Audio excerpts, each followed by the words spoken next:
दोस्तों, मेरा नाम है विजयराज चौहान और मैं आपसे रूबरू हूँ भारत-पाकिस्तान की सीमा पर बसे एक छोटे से खूबसूरत शहर गंगानगर, राजस्थान से।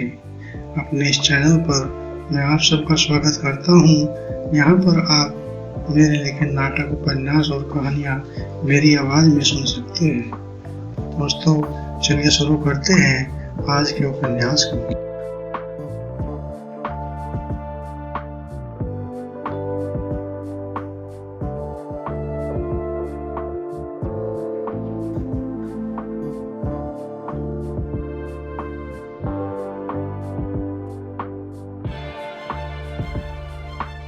लारा अपने उत्साहजनक प्रदर्शन से काफी उत्साहित थी।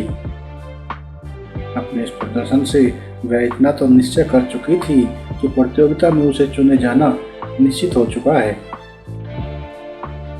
लेकिन अब संघर्ष इस बात का था कि उसे पहला नंबर प्राप्त होगा या दूसरा, तीसरा।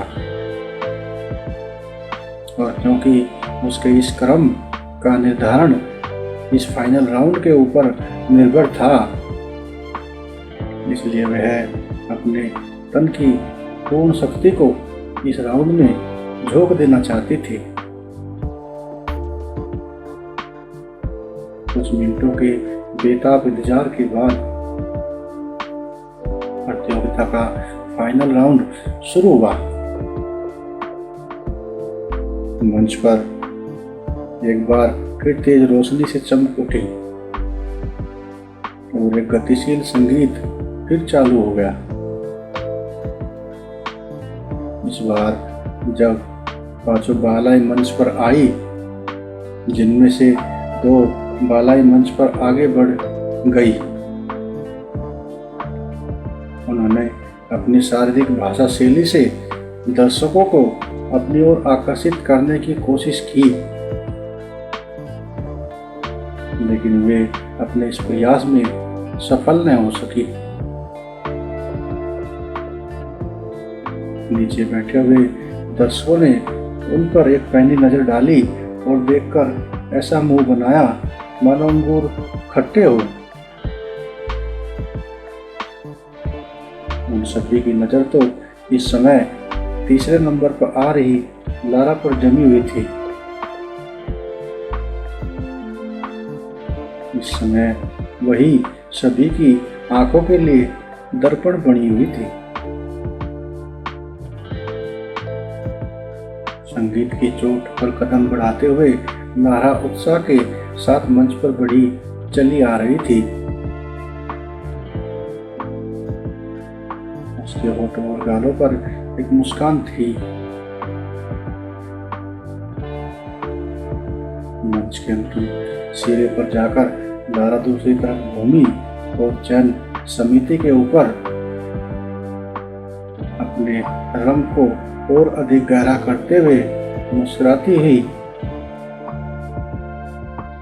आगे बढ़ गई।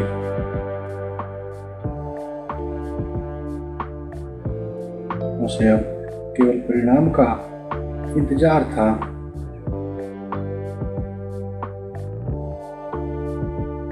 फाइनल राउंड समाप्त हुआ तो चयनकर्ताओं को परिणाम तैयार करते देर न लगी।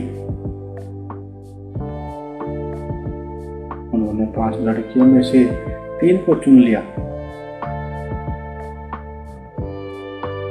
तीनों को मंच पर बुलाया और एक उनके मानसिक स्तर को जानने के लिए कुछ प्रश्न पूछे, जिनका सभी ने भली भांति उत्तर दिया। लेकिन लारा के उत्तर से चयनकर्ता काफी संतुष्ट थे। उन्होंने 2 मिनट के बाद ही निचले क्रम से ऊपर चढ़ते हुए लारा को मिस इंडिया घोषित कर दिया। चयनकर्ताओं की इस घोषणा के साथ ही पूरा हाल तालियों की गड़गड़ाहट से गूंज उठा। लारा की खुशी का कोई ठिकाना न रहा। उसने तो सपने भी न सोचा था कि मैं एक दिन इतना बड़ा खिताब हासिल करूंगी। अपनी इस खुशी को अपने दिल में संजोई, समेटने के लिए दोनों हाथों से अपने दिल को थाम लिया।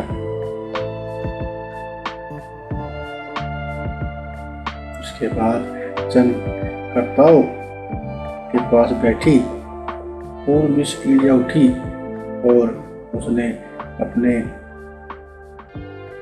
सर के ताज को उतारकर लारा के सर पर पहना दिया।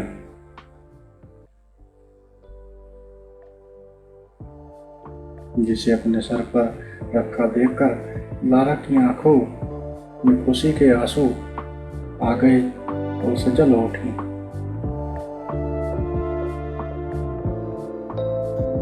वह अभी मंच के नीचे भी न उतरी थी कि उसे बधाई देने वालों उसकी तरफ दौड़ पड़े और इन सब में आगे थे मंत्री जी थे।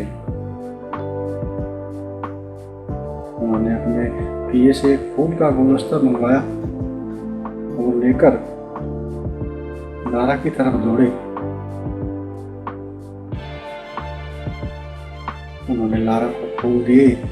फूलों का गुलदस्ता लेते हुए लारा हल्की सी मुस्कुराहट और अपने दूसरे पुस्तकों की तरफ व्यस्त हो गई।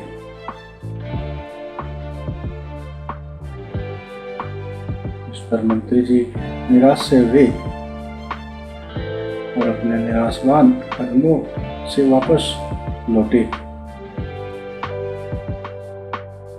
और अपनी गाड़ी में बैठकर अपनी पलटन के साथ अपने निवास की तरफ लौट जाते हैं।